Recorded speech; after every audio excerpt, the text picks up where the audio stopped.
What's the meaning of blood clot?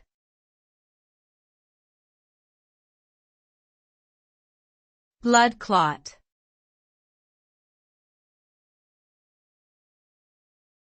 Blood clot.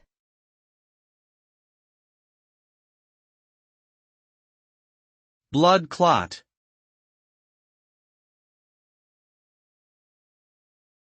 Blood clot.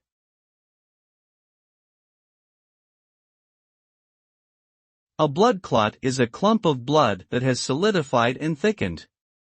It is a natural response to injury, helping to prevent excessive bleeding and promote healing. However, in some cases, blood clots can form inside blood vessels even when there is no injury. This can lead to serious health problems such as deep vein thrombosis, DVT, pulmonary embolism, stroke, or heart attack. Risk factors for blood clots include surgery, immobility, pregnancy, obesity, cancer, smoking, and certain medications. Symptoms may include swelling, pain, warmth, and redness in the affected area.